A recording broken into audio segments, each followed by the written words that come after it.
سب سے پہلی بات تو یہ ہے کہ جس چیز سے آپ منع کر رہے ہیں آپ کو خود اس سے منع رہنا ہے، عوام کے سامنے بھی اور اللہ کے سامنے بھی۔ اور دوسری بات یہ کہ اگر کوئی آپ کو ہرٹ کرتا ہے، آپ کنفیوز ہوتے ہیں، تو وقتی طور پہ اگر ایسا ہوتا بھی ہے تو دیکھیں قرآن کریم میں شیطان کے بارے میں کیا ہے، قل اعوذ برب الناس ملک الناس الہ الناس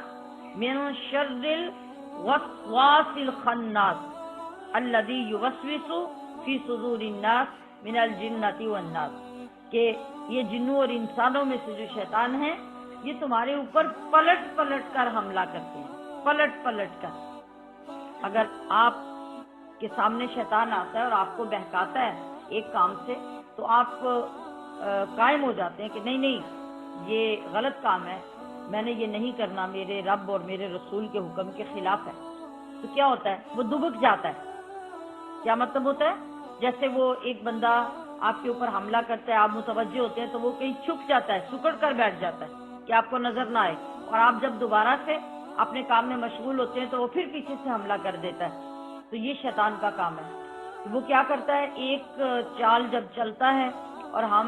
اس کی چال میں نہیں آتے تو وہ دبک جاتا ہے، اور پھر وہ کیا کرتا ہے، وہ پلان کرتا ہے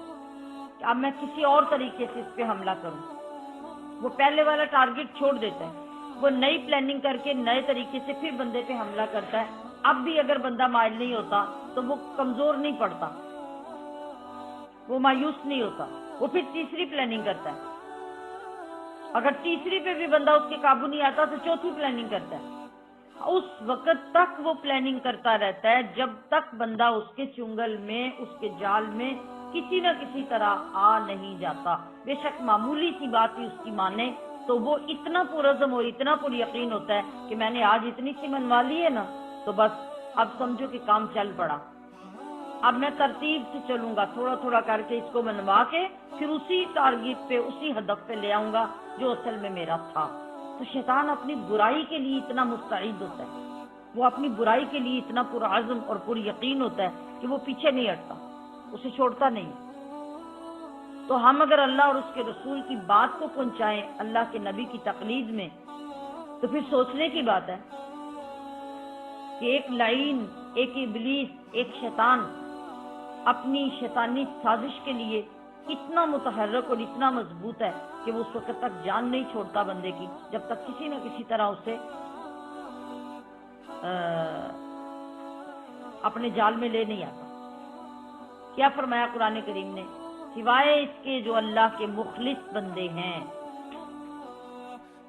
جو ایک بڑے مقام پہ پہنچ کے تقوی کی مضبوط دیواروں کے حصار میں آ چکے ہیں، تو اللہ انہیں اپنے کرم اور تقوی کی برکت سے وہ بچ جاتے ہیں، اللہ بچا لیتا ہے۔ تو ہمارے جیسے لوگوں کے چاروں طرف جب شیطان پھرتا رہتا ہے تو وہ کوشش میں لگا رہتا ہے کہ آج نہیں تو کل، کل نہیں تو پرسوں، کسی نہ کسی وقت میں تو میں ان کو پھانس لوں گا، اور وہ کامیاب ہو جاتا ہے۔ تو حق کے لیے اللہ تبارک و تعالیٰ نے اپنے نبی کو یہی حکم دیا کہ وَاصْبِرْ، صبر کے ساتھ آپ چلتے رہیں، چلتے رہیں، چلتے رہیں، حتیٰ یحکم اللہ، یہاں تک کہ اللہ فیصلہ کر دے، یعنی یا ان کی ہدایت کا یا ان کے عذاب کا، آپ اپنا کام جاری رکھیں۔ تو نبی علیہ الصلوۃ والسلام کے بعد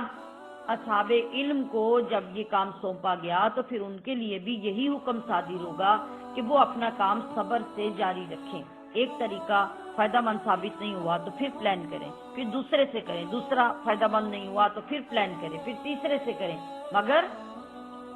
ہدایت کی تلقین کرنا اور غلط راستے سے بچنے کی کوشش کرنا یہ کبھی نہ چھوڑیں، بلکہ جس کے ساتھ آپ کا جتنا تعلق ہے، جتنی محبت کرتے ہیں آپ کسی سے،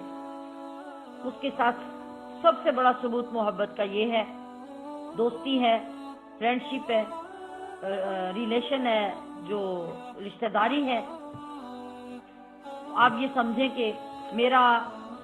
یہ احسان ہے اس پر، میری یہ ذمہ داری ہے کہ میں نے اس کو آگ سے بچانا ہے، میں نے کسی صورت اس سے آگ میں جانے نہیں دینا۔ اور اس کا طریقہ یہی ہے کہ آپ خود بھی ان کاموں پہ کاربند رہیں جو اللہ اور اس کے رسول کے قریب کرنے والے ہیں، دوزخ سے بچانے والے، اور دوسروں کو بھی اس طرف لانے کے لیے